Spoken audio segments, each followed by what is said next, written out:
Hello and welcome to the MMA Girl channel with your host, me, the MMA Girl, Jess. Welcome back and welcome to those who've never been here before. I'm Jess and I talk everything MMA combat sports. And today we're going to be going over UFC Abu Dhabi, which happened, of course, on Saturday, the 26th of July. Now, I want to go into this card full in depth because there were a lot of controversies, a lot of great moments, a lot of bad moments, and overall the card was very, very exciting. So let's get into it. Of course, headlining this card, we had Robert Whittaker fighting the former One Championship middleweight champion Rayna Ryder, and Rayna, of course, defeated Robert Whittaker in their 5-round bout via decision. Now, a lot of controversy surrounding the results of this fight and obviously the judgment. So a lot of things to unpack. But first of all, on the prelims card, some fights, of course, took us all by surprise. We had, of course, Stephen Nguyen, who took on Muhammad Yahya and made Muhammad Yahya look like he had a planet coming out of his eye. The crater that he created after so many strikes and strikes and strikes. Let me look at the stats for this fight. Total strikes for Stephen Nguyen was 108 total strikes out of 194 strikes attempted, and Yahya got 60 out of 154 attempted strikes. And it was a very competitive fight up until a moment where, of course, Stephen Nguyen got his first knockdown, and he just kept doing knockdown after knockdown after knockdown after knockdown. In this fight, he got 6 total knockdowns, and that is, of course, the record for the number of knockdowns ever recorded in a UFC fight over any division. So he broke a record there. But the question is, of course, that came up was the question of Jason Herzog. Did referee Jason Herzog do his job wrong on that night? Did he falsely let this fight continue? Of course, this fight was stopped via doctor's stoppage, though on his record, of course, Stephen Nguyen will have a TKO against his opponent, Muhammad Yahya. But it was, of course, stopped via doctor's stoppage after the second round finished. So a lot of people are saying, of course, it should never have gone to the second round. After so many knockdowns, you have to save the fighter from himself. Even if he gets up, he gets wobbled, he's dazed and confused, and especially gets a real knock to his head, which makes him fall to the ground. There's no reason to continue fighting if he gets that many knockdowns in the first round. But Jason Herzog decided to continue the fight. Of course, when the fighter stands back up and continues to protect himself, you can't stop the fight. He's getting a lot of damage, but you can't stop the fight unless he's completely surrendered to his opponent. Now, Stephen Nguyen, I found every time that he was landing those amazing strikes that made his opponent Muhammad Yahya fall on the ground, I didn't feel like Stephen was capitalizing on the ground and pound straight away. As you could see during the fight, every time the knockdown was completed, he was on the ground, and Stephen didn't go in there for a quick, rapid ground and pound to finish the fight. Maybe Stephen was starting to feel bad for his opponent, of course. Maybe he said to himself, I'm not going to give him any more damage that he's already got. But in any case, I think that made the difference, because if he'd have gone in there a bit quicker and started the ground and pound a bit quicker and got in there without letting his opponent get back up on his feet and get his energy back and get his breath back, we may have seen the stoppage much earlier in the first round than we did see, of course, after the second round. So, of course, when his eye completely ballooned, the doctor stoppage was completely obligatory and evident when we saw how much damage he had taken in this fight. But obviously people are now criticizing Jason Herzog for a late stoppage, considering last time that Jason Herzog was in hot sauce was when he was the ref for Derek Lewis versus Talon Texera. Derek Lewis versus Talon Texera. Of course, this fight was an early stoppage in some people's eyes, and we should have let Derek Lewis continue with his ground and pound and see where the fight was going. Of course, Talon Texera was getting up with a cage grab, which was, of course, an illegal move. So a lot of people were justifying Jason Herzog's opinion because he decided to stop the fight before he got up to the ground completely, because he was already getting up to the ground with an illegal move. So does that mean that he was no longer able to defend himself? That's the question that's being raised here. So given the fact that he stopped this fight arguably too early, this time around with Muhammad Yahya and Stephen Nguyen, a lot of people are saying it's too late. So maybe he got scared to stop the fight too early and said to himself, I'm going to continue the fight until I can really stop this fight, and not just because he's taken that many knockdowns. But according to Ara Hawani and a lot of people on the internet, they're saying that giving someone the opportunity to take that much damage is not for their own good. And sometimes, as I said just earlier on, you must save a fighter from himself. I personally agree. I feel like the knockdowns were excessive, and 6 knockdowns in one fight without a knockout is crazy. Muhammad Yahya, respect to him for being such a stud and not getting knocked out over those 6 times that he was knocked down. But there is a limit for me, for the number of times you should be knocked down in a fight without the ref saying, stop, this is too much. You know, you have to think of your own health. But we'll see in the long term how Muhammad Yahya gets along, as he must have a lot of recovery to go through. But there were quite a few injuries in this fight card, whether it was on the prelims or the main card. There were quite a few people sent to the hospital, including, of course, Amanda Ribas, who took on Tabata Ricci, and Tabata Ricci KO'd her in the second round. Now, the thing to note here is, of course, Tabata Ricci, she is lethal. Someone not to be stepped on and a force to be reckoned with in the women's strawweight division. But for me, the most important thing was obviously Amanda Ribas. She landed in the hospital as well after this fight with the same bone in her face that broke right beforehand. So she's going to have to go through full facial surgery again to reconstruct the part of the face where she has broken it. And apparently they're going to be putting in a metal plate in her face to cover for the bones that are broken inside, which is crazy to hear.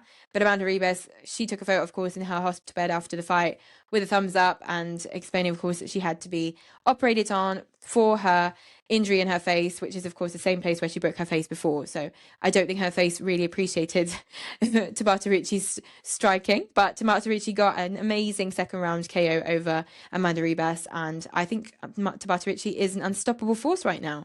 So great to see her win in that fight. Another fight that was really cool to watch, but it didn't last long, was Muhammad Salikov versus Carlos Leal. Carlos Leal, of course, looking good before, unfortunately, he got knocked out after 42 seconds of the first round. Now, Muslim Salikov came into the octagon. He was saluted by, of course, Islam Makhachev, who was cage side at UFC Abu Dhabi, of course, and he was rejoiced when Muslim put out his opponent in 42 seconds of the first. It was an incredible knockout, pure knockout power from someone who was 10 years older than his opponent. It's just a great sight to see. Of course, the bonuses went to Muslim Salikov, of course, for his knockout performance of the night bonus. First performance of the night bonus obviously went to Stephen Nguyen, and second performance of the night bonus went to Islam Salikov. Now, this is a real trend that's happening at UFC at the moment. I'm seeing a lot of the performance of the night bonuses going to prelim fighters, which shows the prelims are not to be stepped on, as I say every single time I do a video on a card. I love watching the prelims, and there is always a nugget or two in the prelims not to miss out on. So this time around, of course, both bonuses again went to prelim fighters, as did last week at UFC 318, where, of course, the whole of the main card was a decision main card. Every fight on the main card was decision, and almost every, apart one or two, prelim fight was a knockout or a submission. So they had a lot to choose from when choosing the performance of the night bonuses on the prelims card. But of course, the fight of the nights often go to main card fights, which is the same with UFC Abu Dhabi, because the fight of the night was not on the prelim card, and we'll get to that later. Last prelim fight, of course, that was the featured ESPN prelim, was between, of course, Said Nurmagomedov versus Bryce Mitchell, and Bryce Mitchell got away with the unanimous decision over Said Nurmagomedov, and it was a masterclass in grappling, a real joy to watch, because I feel like grappling is the most beautiful thing to watch when it's done at this level, and Bryce Mitchell has shown that even though he's coming up against Dagestanis, who are arguably the best grapplers and the best wrestlers in the world, he was able to come out on top, and it was a unanimous decision. He got some really nice takedowns and was able to reverse positions really well and get out of all the submissive attempts that Said Nurmagomedov threw his way. The most significant submission attempt that was over Bryce Mitchell was, of course, the rear naked choke that he was able to slide out of, and Bryce attempted 9 takedowns and got 3 of those, and Said was constantly reversing positions in the takedown, but initially it was Bryce Mitchell launching all of the takedowns. Said did not attempt any takedowns. He was just reversing positions, which was crazy, crazy stuff.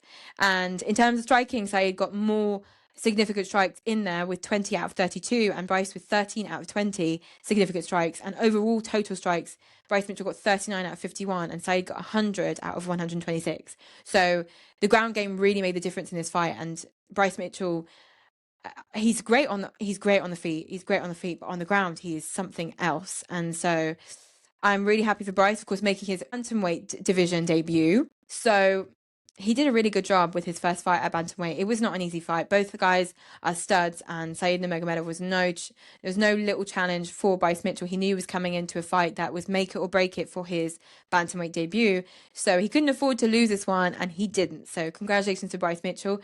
Very excited to see what's next for Bryce at bantamweight. As he said, send people to Arkansas for 2 to 3 years and forget, because maybe that's the best place to learn grappling rather than Dagestan.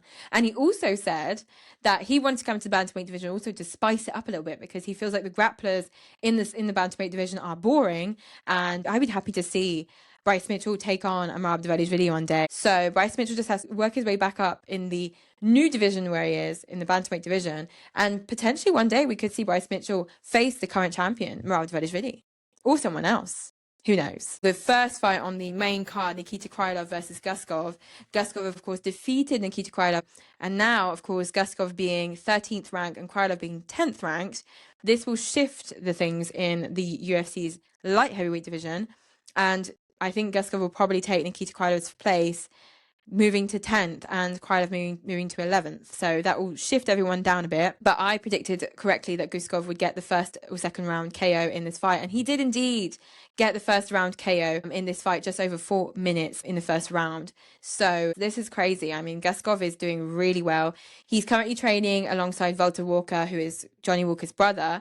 So maybe one day Guskov will be led to have a fight against Johnny Walker, his training partner's brother, or maybe they're going to avoid each other strategically just to avoid any competition. The next fight we're seeing at light heavyweight, of course, in the main event, is Johnny Walker himself versus Zhang Mingyang. If you remember Zhang Mingyang, he just KO'd Anthony Smith in his retirement fight. So this is heating up even at the back end of the light heavyweight division. So great job from Guskov for his first round KO. Next up, we had Asu Abanmabayev take on Jose Oshua unfortunately lost via unanimous decision in this fight. He is now at 8 victories to 2 defeats, whereas Amabayev is, of course, at 22 victories to 3 defeats. I initially thought that Oshua may win this fight, but the experience and the fight IQ of Amabayev was too much for Jose Oshua.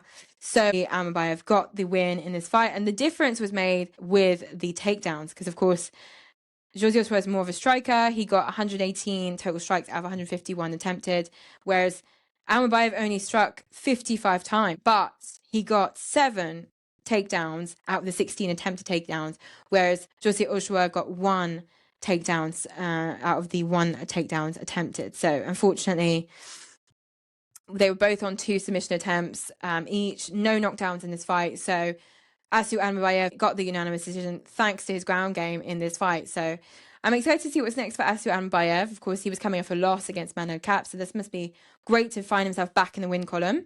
And it wasn't too bad of a fight. It was quite interesting. It was quite entertaining. So let me know what you guys thought of Asu Anmabayev. Do you think his game has improved since we last saw him, and who would you like to see him face next? Then we had, of course, the much anticipated fight between Shara Bullet and Marc-Andre Barriault.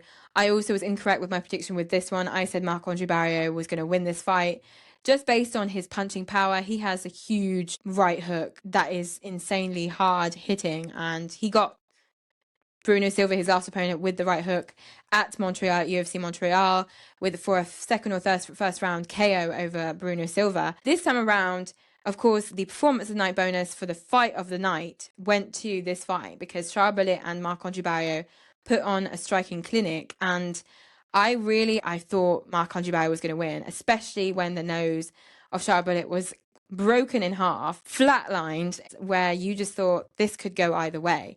Both guys were completely tearing each other apart, and both guys were wobbling each other at some points in this fight. I mean, a lot of people said it was close, but in terms of stats, Shara Bullet did land the most strikes out of the both guys. But Marc-Andre Barriault got 2 of his 6 takedown attempts achieved, and I'm surprised that didn't help him get a win here. I'm not saying he got robbed, but I think this fight could have gone either way. I think if Marc-Andre Barriault could have done a bit more damage to Shara Bullet, he would have won this fight through a unanimous decision, because getting 2 takedowns out of the 6 attempted and Shara getting 0, it was just the striking that made the difference, I think, in this fight. So sometimes judges choose striking over over the takedowns, depending on how you use the takedowns when on the ground. A lot of the time, Shara Bullet was taken down, but Marc-Andre Barrier wasn't able to keep him there. So some of the effort he made to take him down was, alas, not necessary because it didn't work that well. So I kind of understand why Shara Bullet got the win here, but it was very close, I think. And there were some moments where, yeah, Shara Bullet was wobbled and he could have been knocked out by Marc-Andre Barrier, but there were also moments where Marc-Andre Barrier got really wobbled, but less damage was done to Marc-Andre Barrier in the end. And Shara Bullet, of course, went to the hospital at the end of this fight and got his nose fixed immediately afterwards, and he looks fine and dandy now. We may be seeing him back in action at the 25th of October, of course. We are seeing headlining Tom Aspinall versus Cyril Gane, and it's going to be at Abu Dhabi. So we may be seeing Shara Bullet come back to the octagon in Abu Dhabi in October, and that's most likely going to happen. Now, the co-main event, of course, between Petr Yan and Marcus McGee, it went exactly how I imagined it would go. Getting the unanimous decision, that was not a surprise to me. Petr Yan often goes to the decision when he wins a fight, and he rarely gets knocked out or submitted. He often goes to a decision when he loses his fights as well.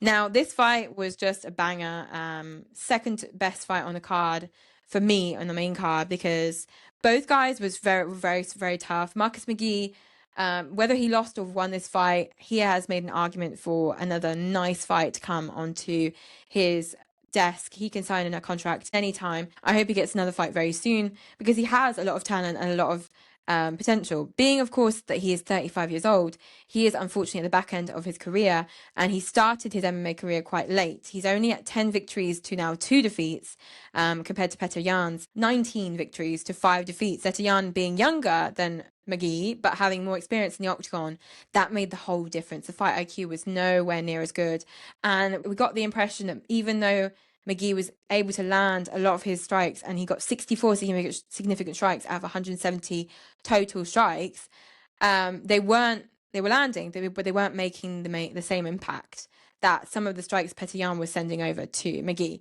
Petr Yan was landing some strikes that was really wobbling McGee. He didn't, of course, get any knockdowns in this fight, but they were wobbling him, and they looked far more dangerous than the strikes that McGee was landing on Petr Yan. So the difference was astronomical. No takedowns from McGee. He attempted 4 takedowns, got 0, and Petr Yan attempted 3 takedowns and achieved 1 of those. No submission attempts, no knockdowns, as I said. So pure striking clinic from both guys. 130 total strikes landed by Petr Yan, and 66 total strikes landed by Marcus McGee. So a clear winner in this fight, of course, Petr Yan. No robbery went along in this fight. A clear victory for Petr Yan, who secures his place as number 3 ranked bantamweight fighter in the world. So the main event, Robert Whittaker versus Reina de Ryder. I'm looking at the stats, of course, for the fight in front of me. Reina de Ryder outclassed Robert Whittaker everywhere. The more we went along in the fight, the more damage he was able to do to Robert Whittaker. And overall, he got 67 significant strikes landed out of 145 total strikes, and he got 192 total strikes overall out of the 282 total strikes attempted, whereas Robert Whittaker got 66 total significant strikes out of 142 attempted, and 70 total strikes overall out of the 146 strikes attempted. So the stats here, if you look at significant strikes, we're almost the same, 66, 67 significant strikes. And what makes a difference, because of course the knockdown that Robert got over Reina de Ryder, that was the only knockdown of the whole fight after Reina had completely obliterated Robert's face. Robert got back out there and completely slammed Reina de Ryder with amazing left hook. But the difference here were in the takedowns. Reina de Ryder attempted 15 takedowns. He was constantly in the clinch when he needed to recover, when he needed to stop Robert from attacking him on the feet. He went into clinch straight away. And whilst I completely understand why he was doing that, the only takedowns he was able to achieve, the 2 takedowns he achieved in this fight, weren't as useful to him in the end, because apart from scrambling on the ground, Robert was able to get out of those situations really well. You could tell Robert had really worked on his grappling since, of course, losing to Khamzat Chimaev in Abu Dhabi when he last fought and breaking his jaw completely, and he wanted to avoid that at all costs. And he did take a lot of damage, Robert Whittaker, and he was really bummed to lose that fight. And I was really bummed to see him lose it. I chose Reina Ryder to win this fight. In the last few rounds of this fight, I didn't expect this to go to a decision, honestly. And it's the first time that Reina Ryder gives us a decision at the UFC. In 8 months, he has fought 4 times, and the 3 out of the 4 of these fights were via finish. So this is the first decision he has made in the UFC's middleweight division. So Robert can be at least proud of himself that he got to the decision with De Ryder, who has finished all of his previous opponents at the UFC. But I totally understand why he was so upset. For me, the knockdown was enough to give Robert Whittaker the win here. With one knockdown from Robert Whittaker, which could have been the vital moment for him in this fight, seeing as Reina De Ryder, don't forget, pulled on his gloves when, of course, Robert went to scramble and get that TKO finish with the ground and pound. And I honestly am so annoyed that that happened because, of course, when you see a fight like Derek Lewis, Tyson Texera, for example, I'll go back into it. Jason Herzog probably allowed himself to end that fight because Tyson Texera was trying to get up with the fence. So illegally trying to get up. Without the fence, he wouldn't be able to get up and it would have been done. That's probably why Jason Herzog thought, I'm going to end this fight now. This time around, Robert makes it clear to the ref, he's holding my gloves, tell him to get off my gloves. The ref obviously tells him off. He doesn't deduct a point. He doesn't maybe pause the fight and put him back in the same position. He just lets the fight continue and just tells him off. And I don't know how I feel about it. I think I need to be less biased because I'm butthurt that Robert Whittaker lost this one. I know that Robert Whittaker was planning on having a last title reign, or at least trying to have a last title reign before retiring. He's 34 years old. He's not old. Reina De Ryder is 34 as well. But Robert obviously says, I've got 5 kids. I've got 6 on the way. I want to be able to be present for their futures and do other things and not just constantly fight, because of course he's having to leave his family quite often to go into his camps, concentrate on his camps, go to his fights. Abu Dhabi, he did not bring any of his family to Abu Dhabi. It wasn't logistically possible, but I just feel so bad that he didn't get this one. I feel like he should have got this fight, honestly. According to De Ryder, he was at 3-2. Robert, he felt like he was at 3-2 as well. Probably thought he was going to win this one. I thought he was going to win this one. Reason why it was a split decision, of course, was because one of the judges gave the fight to Robert Whittaker, and the 2 others, of course, gave it to Reina De Ryder. Reina De Ryder was knocked down by Robert Whittaker and committed a fraudulent move by pulling on his gloves to prevent him from getting the TKO finish. The injustice here was more alarming to me than I've seen in some other fights where it's been close. I feel like this could have gone either way, and if you'd have swapped out the 2 judges that gave this fight to Reina De Ryder with 2 other judges, we may have had a victory for Robert Whittaker with 2 out of the 3 judges giving it to Robert. And I feel like he got robbed here. Rob got robbed. But Robert was able to stand toe-to-toe with Reina De Ryder for 5 rounds. Former 1 champion, middleweight champion, and he still was standing at the end of that fight, and he didn't win. And I don't know. It just doesn't sit right with me. But anyway, let's go into what fights we make after UFC's Abu Dhabi card. I'd like to see Robert Whittaker fight Sean Strickland. That's a fight that he'd asked for, because he said that before Reina De Ryder got his shot. He said that he was asking for Sean Strickland. So that's a fight to make. But Israel Adesanya wants Sean Strickland as well. Cannonier is going to be fighting MVP very soon. So Dolidze versus Whittaker.